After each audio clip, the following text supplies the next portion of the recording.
গুলো দিয়ে আমরা বেশ অনেকগুলো জিনিস শিখতে পারবো, একটা থেকে অনেকগুলো জিনিস আমরা শিখতে পারবো ইনশাআল্লাহ। মানে অনেক শাখা পোশাখা বের হবে, ঠিক আছে ইনশাআল্লাহ। প্রথম প্রশ্ন, হি ডিভাইডেড দ্য মানি। এই যে দেখেন 45তম বিসিএস আসছে, 26তম বিসিএস আসছে, ইভেন সম্ভবত 11তম বিসিএস আসছে, একই জিনিস। এটা তো বিসিএস, বিসিএস ছাড়া অন্যান্য অনেক পরীক্ষা অনেকবার আসছে এবং আবার আসবে ইনশাআল্লাহ, আবার আসবে। এখন ফ্যাক্ট হচ্ছে এখানে স্পষ্ট বলা আছে কয়জন ভাইয়া? আমরা জানি যদি দুইজনের মধ্যে, কয়জনের মধ্যে বলেন? এক্স্যাক্টলি, দুইজনের মধ্যে যদি কোনো কিছু মানে বন্টন করা বোঝায় সেক্ষেত্রে কি হয় বলেন? এক্স্যাক্টলি। আর যদি দুইজনের বেশি হয়, কয়জনের বেশি হয় বলেন? দুইজনের বেশি। কারণ দুইজনের বেশি মানে 10 জন 20 জন 50 জন হইতে পারে। দুইজনের বেশি এটাকে ইংলিশে কি বলতে পারি আমরা? মোর দেন। গুড, মোর দেন কি হবে ভাইয়া? টু। পরীক্ষায় এভাবেও প্রিপোজিশন অনেক সময় প্রশ্ন আসে যে এমন is a preposition used as, এমন একটা প্রিপোজিশন কার সাথে ব্যবহৃত হয়। তো অপশনে থাকলো মোর দেন 3 4 5 6 মোর দেন 2, তাহলে কি হবে বলেন আনসার? মোর দেন 2। কারণ এমন কার সাথে ব্যবহৃত হয়? দুইজনের বেশি। দুইজনের কি ভাইয়া? বেশি। আর বিটুইন হয় কার সাথে ভাইয়া? দুইজনের সাথে। কয়জনের সাথে? এখন এইটাই যদি আমরা সূত্র মুখস্থ করতাম, খেয়াল করে দেখেন আমরা ন্যাচারালি যেমনি পড়ি আর যেমনি পড়ার কারণে ধরেন আমাদের মনে থাকে না, সূত্র স্টাইলে যদি পড়তাম বিটুইন দুইজনের সাথে এমন দুজনের বেশি, বিটুইন দুইজনের সাথে এমন দুজনের বেশি, এভাবে পড়লে তো আপনি খালি পড়তেই থাকতেন কিন্তু বাস্তবতাটা দেখতে পারতেন না। আর আমরা এখন সূত্র পড়া হলো, বাস্তবতাও দেখা হলো। মানে এই প্রশ্নটা কেমন আসছে খেয়াল করছেন তো? এর কথা বুঝতেছেন কিনা? He divided the money dash the two children. এখন আমরা প্রশ্নটা মানে বাস্তবতা দেখলাম যে কেমনে প্রশ্ন, এর কথা বুঝতেছেন কিনা? আর সূত্র পড়লে তো খালি সূত্রটাই জানতেন। এখন আমরা মানে সূত্র জানা হয়ে গেছে, ইভেন প্রশ্নটা কিভাবে বাস্তবতা মানে বাস্তব কিভাবে পরীক্ষায় প্রশ্নটা আসে হুবহু এই জিনিসটা আমাদের চোখের সামনে আছে। এর কথা বুঝতেছেন কিনা? And I think this is the best way to learn. Clear ইনশাআল্লাহ? এবং একটু পরে আরো মজা হবে ইনশাআল্লাহ। যাই হোক, এটা ক্লিয়ার তো নাকি? ইনশাআল্লাহ। পরের প্রশ্ন, অ্যাঙ্গার মে বি কম্পেয়ার। দেখেন এই যে কম্পেয়ারের সাথে সাধারণ প্রিপোজিশন কি বলেন তো? টু হয়। প্রিপোজিশন শেখার আরেকটা বুদ্ধি হচ্ছে কানেক্টেড প্রিপোজিশনগুলো একসাথে মিলিয়ে পড়া। আবার বলি, ওই মনোযোগ, লিখতে পারবেন। আর যারা লিখতে যাচ্ছেন তারা নাম্বার দিয়ে লিখেন, তাহলে সুবিধা হবে আপনাদের, পরে ম্যাচ করতে সুবিধা হবে। যাই হোক, মানে 1 নাম্বার 2 নাম্বার এভাবে দিয়ে। তো যাই হোক, যেটা বলতে চাচ্ছিলাম,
আচ্ছা, যেটা বলছিলাম আমরা যে কানেক্টেড প্রিপোজিশন গুলো যদি আমরা একসাথে করে পড়ি তাহলে জিনিসগুলো বেশি দিন মনে থাকবে ইনশাআল্লাহ। কানেক্টেড বলতে আমি বোঝাচ্ছি, ধরেন আমরা একটা প্রিপোজিশন পাইলাম টু ওয়ালা, কি ওয়ালা? টু ওয়ালা। সো টু ওয়ালা যতগুলো প্রিপোজিশন আছে আপনার কি বলে মেমোরির মধ্যে বা আপনার স্মরণ শক্তির মধ্যে, সেই জিনিসগুলো যদি একটু স্মরণ করেন, একটু রিভিশন দেন, তাহলে জিনিসগুলো আজীবন মনে থাকবে। আমি দেখেন বলি কিছু, যেমন ধরেন কম্পেয়ারের সাথে সবসময় কি হয় বলেন তো ভাইয়া? টু হয়। কম্পেয়ার টু, আরো আছে যেমন ধরেন adhere to, adhere two, adhere কি ভাইয়া? টু। আরো আছে যেমন অল্টারনেটিভ টু, অল্টারনেটিভ, অল্টারনেটিভ এরপরেও কি হয়? টু হয়। আরো আছে ইন্ট্রোডিউস, ইন্ট্রোডিউস, ইন্ট্রোডিউসের পরে কি হয় বলেন? টু হয়। আরো আছে ইনজুরিয়াস, ইনজুরি ও ইউএস, ইনজুরিয়াসের পরে কি হয়? টু হয়। হার্মফুল এর পরে টু হয়, HARM, harm, FUL, harmful, two. আরো আছে ডেট্রিমেন্টাল, ডেট্রিমেন্টাল, ডেট্রিমেন্টাল, ডেট্রিমেন্টালের পরে কি হয়? টু হয়। ডেট্রিমেন্টাল টু হয়। তারপরে প্রেফারের পরে টু হয়, প্রেফার, প্রেফারের পরে কি হবে? টু হয়। নো এর পরে টু হয়, নো, নো টু। এরপর আরো অনেকগুলো আছে, সিনিয়র টু, তারপরে junior to, superior to, ulterior to, posterior to. এই যে জিনিসগুলো, একটা হচ্ছে entrusted to, entrusted to, TRUS, trusted, entrusted এর পরে কি হয়? টু হয়। এই যে জিনিসগুলো লিখছে সবাই, লাস্টের ডিটারমিনেন্ট টু না, detrimental মানে ক্ষতিকর, smoking is a detrimental to health, detrimental কোনটা কোনি? নো টু, নো মানে ওই যে ডট ডট নোন টু হয় আর কি, he is known to me, senior to, junior to, superior to, ulterior to, posterior to, এই টাইপের কিছু একটা এন্ট্রাস্টেড এর পরে হয় টু। এই যে জিনিসগুলো বিলিভ মি, আমি যদি বলি আপনাকে এইটা বিসিএস এ আসছে, এটাও বিসিএস এ আসছে, এটাও বিসিএস এ, এটাও বিসিএস এ আসছে, এটাও বিসিএস এ আসছে, এটাও বিসিএস এ আসছে, মোটামুটি যা লিখছি এর মধ্যে বেশিরভাগগুলোই বিসিএস এ আসছে। কোথায় আসছে ভাই? এন্ড বাকিগুলো হচ্ছে মোটামুটি অন্যান্য পরীক্ষায় আসছে। কি লিখছেন? Senior, senior. আচ্ছা, এটা এন্ট্রাস্টেড টু, এন্ট্রাস্টেড টু। আমি আবার বলি, দেখেন কম্পেয়ার, আমার সাথে সাথে একটু বলেন please. Compare to, adhere to, alternative to, injurious to, তারপর হচ্ছে harmful to, detrimental to, prefer to, no to, senior to, junior to, ulterior to, posterior to, and then finally entrusted to. আরো হয়তো দুই একটা থাকতে পারে। তো মোটামুটি পরীক্ষায় যদি টু ওয়ালা প্রিপারেশন আছে, আশা করি ইনশাআল্লাহ এর মধ্যে থেকেই কমন পাবেন ইনশাআল্লাহ। ইভেন মজার কথা হচ্ছে বেশিরভাগ গুলো বিসিএস এ আসছে, ব্যাপারটা বুঝছেন কি না? একটু পর সামনে গেলে প্রমাণ পাবেন, তখন ভালো লাগবে ইনশাআল্লাহ। এই হচ্ছে ফ্যাক্ট। যাই হোক, তাহলে কম্পেয়ার পরে কি হবে এখানে ভাইয়া? টু হবে, কারণ কম্পেয়ার টু মানে তুলনা করা। Anger maybe compare to fire, আগুনকে মানে সরি রাগকে তুলনা করে প্রায় সময় কার সাথে বলেন? আগুনের সাথে। রাগ মানে আগুন যেমন জ্বালিয়ে পুরো ভস্ম করে দেয়, মানুষের রাগ ও সবকিছুকে ধ্বংস করে, রাগের মাথায় মানুষ এমন বাজে ডিসিশন নেয় যে সারা জীবন পস্তাতে হয়, তাই না? বলেন the train is running dash 40 miles an hour, বলতেছে ট্রেনটা ঘন্টায় 40 মাইল গতিতে চলে। কয় মাইল গতিতে ভাইয়া? ওই কয় মাইল? সো গতি বা স্পিড বোঝাতে অ্যাড হয়, কি হয় এখানে? কি হয় বলেন? আপনি খালি মুখস্থ করতেন গতি স্পিড বোঝাতে অ্যাড হয়, গতি স্পিড বোঝাতে অ্যাড হয়। মুখস্থ করতেন, মানে রুলস আর কি, মানে মানুষে যেমনি পড়ে অথবা সারা জীবন আমরা যেমনি পড়ছি, তো আপনি খালি মুখস্থই করতেন। এটার বাস্তবতা যেমন এটা কিন্তু এখন বাস্তবতা, পরীক্ষা যেমনি আসছে হুবহু ওই প্রশ্নটাই দেখতেছেন, এটা কিন্তু বানাই দিই নাই। ওই কথা বুঝতেছেন কিনা?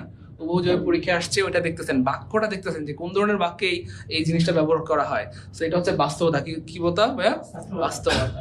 And the train is running at 40 miles an hour. ট্রেনটা ঘন্টায় 40 মাইল গতিতে চলে।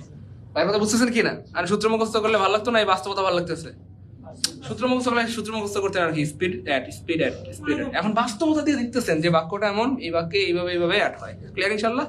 এভাবে মনে থাকবে আর কি দীর্ঘদিন ইনশাআল্লাহ। এটা আপনার একটু আগে বলছিলাম তাই না? বলেন adhere to, মানে adhere to মানে লেগে থাকে। adhere to মানে কি ভাইয়া? লেগে থাকা। Are you doing anything special? Weekend এর আগে অ্যাড হয়, কি হয় বলেন তো ভাইয়া? অ্যাড হয়। weekend এর আগে সবসময় কি হয়? at the weekend। কোনো কিছুর কর্নার বুঝাইতে অ্যাড হয়, at the corner, মানে স্পেসিফিক একটা জায়গা বুঝাইতে অ্যাড হয়। স্পেসিফিক জায়গা বুঝাইতে কি হয়? অ্যাড হয়। একটা বই টেবিলের উপরে আছে অথবা ঘরের মধ্যে আছে, the book is in the house, কথার কথা, বইটা ঘরে আছে। বইটা কোথায় আছে? কিন্তু ঘরে আইসা তো আপনি খুঁজা মাথা লয়ে যাবেন, পাগলটা করে যাবেন, সব ছিঁড়া বেড়ে ফেলাইবেন। ঘরে বই কই? ঘরে বই। কিন্তু আপনি যদি বলা হয় the book is at the corner of the room, কথার কথা, রুমের একটা কোণায় আছে, সুবিধা হবে কিনা বলেন? রুমের কোণায় গিয়ে দেখলেন বইটা তো এখানে আছে, খুশি হয়ে যাবেন না বলেন? এটা তো স্পেসিফিক জায়গা বুঝাতে কি হয়? অ্যাড। এই যে আরেকটা পাই গেলাম, আইডেন্টিক্যালের পরে টু হয়, কি হয় বলেন তো ভাইয়া? টু আইডেন্টিক্যাল, টু বলেন, বারবার বলেন, আইডেন্টিক্যাল। ক্লাসে মুখস্থ ঠোঁটস্থ কন্টস্থ হয়ে যাবে। ক্লিয়ার ইনশাআল্লাহ? সো টু অথবা উইথ, টু থাকলে টু, না থাকলে পারবো ইনশাআল্লাহ। She went to New Market. পায়ে হেঁটে কোথাও গেলে অন ফুট হয়। এবং মজার ব্যাপার হচ্ছে, শোনেন না, কোনো কিছু যদি টাচ করে লেগে থাকে কিভাবে? তাহলে অন হয়। কি হয়? তাহলে the pen is on my hand, কোথায় আছে ভাইয়া? হাতের উপরে টাচ করে লেগে আছে, কিন্তু যদি কোনো কিছুর উপরে থাকলে অন হয়, শর্ত হচ্ছে টাচ করে লেগে থাকবে। কিভাবে? কিন্তু যদি ফাঁকা থাকে, কি থাকে? তাহলে দুইটা হয়, above হয়। কি হয় বলেন তো ভাইয়া? above হয় অথবা over হয়। কি হয় বলেন তো? over হয়। জিনিসটা যদি স্থির হয়, কি স্থির? কি স্থির? স্থির না মিয়া, স্থির হলে above হয়। আর যদি চলমান হয় বা গতিশীল হলে কি হয় বলেন? The fan is above my head. Fan কি উড়ে যাইতেছে কোথাও? The ceiling is above my head. The sky is above my head. কিন্তু plane is over my head. কারণ প্লেন তো যাইতেছে, প্লেন কি? অথবা the cat is jumping over the table. তাহলে বিড়ালটা লাফ দিয়ে টেবিলের উপর থেকে চলে যাচ্ছে। গতি আছে কিনা? না বিড়ালের। প্লেনের গতি আছে কিনা? ম্যাগের গতি আছে কিনা? ওকে। তাহলে যেটা গতিশীল সেটা কি হয়? ওভার হয়। আর যেটা স্থির সেটা কি হয়? অ্যাবভ হয়। আর যেটা টাচ করে লেগে থাকে সেটা কি হয়? অন হয়। তো আপনি যখন হ্যাঁ কইতাছে যে নিউ মার্কেটে হাইটা গেছে, কি দিয়ে গেছে? পায়ে হেঁটে। কিভাবে গেছে? অন ফুট বলতে পায়ে হেঁটে যাওয়া বোঝায়। কিভাবে? পায়ে যখন হেঁটে যেতেছে, মাটির মধ্যে পাও লাগায় না, উড়ে যেতেছে। লাগে কি না মাটির মধ্যে পা? তাহলে মাটির মধ্যে পাটা টাচ করে কিনা বলেন? তাহলে টাচ করে লেগে থাকলে কি হয়? On foot. আর যদি উড়ে যেত তাহলে অন্য কিছু হইতো, অ্যাবভ হইতো বা ওভার হইতো, ওভার হইতো। তাহলে মাটির মধ্যে টাচ করে লাগানো লাগে, তাহলে উড়ে যেমন যায় না। এই জন্য কি হয়? Do you have any money? কারো কাছে টাকা থাকার ক্ষেত্রে অন হয়। কি হয় বলেন তো ভাইয়া? অন হয়। টাকা থাকার ক্ষেত্রে কি হয়? অন হয়। Do you have any money on you? তোমার কাছে কি কোনো টাকা আছে? I have no money on me. আমার কাছে কোনো টাকা নাই। I have some money on me. আমার কাছে কিছু টাকা আছে। Do you have any money on you? তোমার কাছে কি কোনো টাকা আছে? টাকার ক্ষেত্রে কি হবে বলেন? অন হয়। মনে থাকবে? আচ্ছা, নামাজের সময় গেছে, আমরা নামাজ পড়ে আজকের ক্লাস আপনারা কি লম্বা সময় করতে পারবেন? আচ্ছা, যদি আপনাদের সময় থাকে একটু লম্বা সময় আমরা পড়াবো। and then অনেক লম্বা সময় হবে, ধরেন হচ্ছে 11টা। হ্যাঁ, এমন হইতে পারে। কারণ হচ্ছে শোনেন না, আমরা এটার পরে আমরা আরেকটা ক্লাস উপহার দেব, নাম হচ্ছে সেন্টেন্স কারেকশন, যেটা হচ্ছে প্রাইমারির জন্য মোটামুটি বেশি গুরুত্বপূর্ণ আর কি, অনেক বেশি গুরুত্বপূর্ণ। আমরা প্রিপোজিশনও পড়াবো, সেন্টেন্স কারেকশনও পড়াবো। ঠিক আছে ইনশাআল্লাহ? তো আপনারা যদি সময় থাকে ইনশাআল্লাহ থাকেন, ভালো লাগবে আর কি। আর না থাকলে সমস্যা নেই। ঠিক আছে ইনশাআল্লাহ? বাসায় গিয়ে ওই যে মোবাইলে দেখবেন। ঠিক আছে ইনশাআল্লাহ? এটা মিউট করে করেছি। এই নামাজ আসেন।